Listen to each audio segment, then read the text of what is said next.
Washington when Jose Reyes initially stepped onto the pitcher's mound Tuesday, throwing sidearm strikes to home plate. He enjoyed the moment. The Mets were in the midst of a 25-4 loss to the Nationals, the most lopsided defeat in franchise history. At least Reyes could fulfill a lifelong dream in the process, pitching an inning in a major league game. A few minutes later, after Matt Adams and Mark Reynolds homered as part of a 6-run 8th inning that sealed a ninth place in history, the novelty disappeared. This was no longer much fun for a player who rued his role in a defeat. View full game coverage. It's a tough loss, manager Mickey Callaway said. It's embarrassing. We've got to do better than that. It was around the 5th inning that Callaway, concerned about his team's ability to field a competitive team the following day at Nationals Park, began discussing the idea of having a position player pitch. An inning later, with his team trailing by 19 runs, Callaway approached Reyes.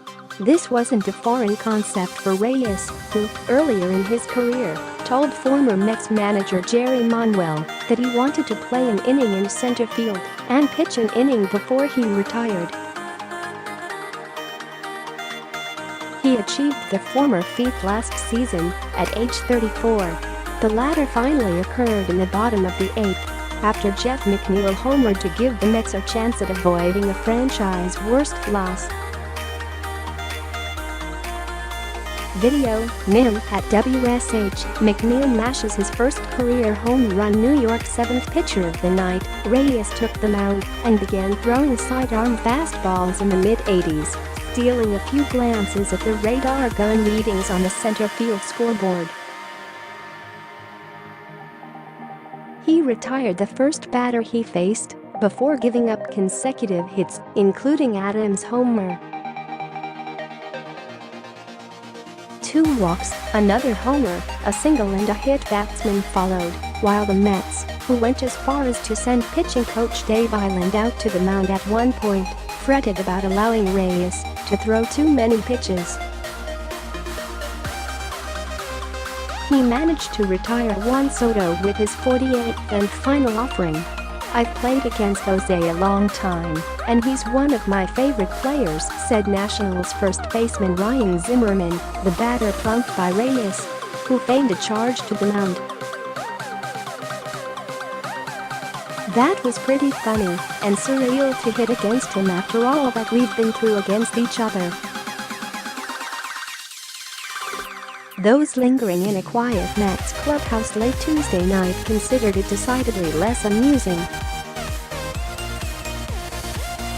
That the worst loss in franchise history occurred mere hours after the non-waiver trade deadline, not to mention assistant general manager John Ricco's assertion that the Mets can compete for a playoff berth in 2019, did little to inspire faith in the Mets' future plan. As usual, that blueprint revolves around a pitching core of Jacob deGrom, Noah Syndergaard, Zack and Steven Matz, the last of whom could not escape the first inning in Washington. Allowing 7 runs on 8 hits and a walk, Matz compounded the defensive issues behind him by allowing 5 hits of at least 100 miles per hour.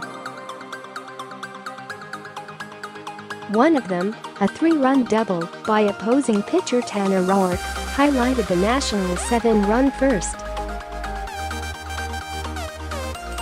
I think I'm going through a dead-arm phase, Matt said. I'm just trying to work through it.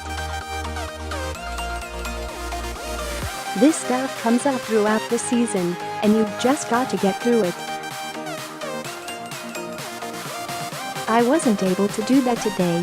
Reliever Jacob Rain followed, giving up 6 runs including both of Daniel Murphy's homers in 2 innings. Tim Peterson allowed 3 more runs in 1 1/3 innings. Tyler Bachelor served up another 3. Only Jerry Blevins and Bruce Smith gave the Mets scoreless outings, providing a rickety bridge from the first few relievers to Reyes.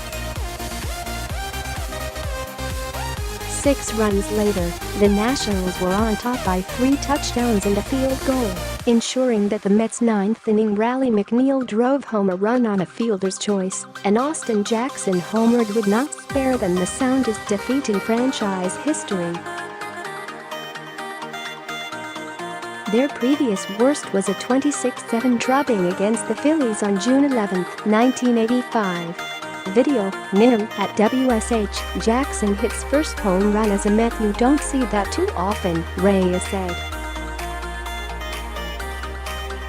We just need to put it in the past. Sound smart. 25 runs the Mets allowed fell 1 short of the most in franchise history, as did the 26 hits. The Mets allowed 26 runs and 27 hits in their 1985 loss to the Phillies. You've gotta see his Reyes' fastest pitch topped out at 87. 1 mile per hour per Statcast, while his slowest, a curveball, came out of his hand at 48.6 miles per hour. Reyes said he pitched as a child in the Dominican Republic, but until Tuesday, he never had as a professional. It didn't go the way that I expected, Reyes said. But I got out of the inning, at least. He said it. Nobody wants to lose like that. We all want to win games. It's a bad loss.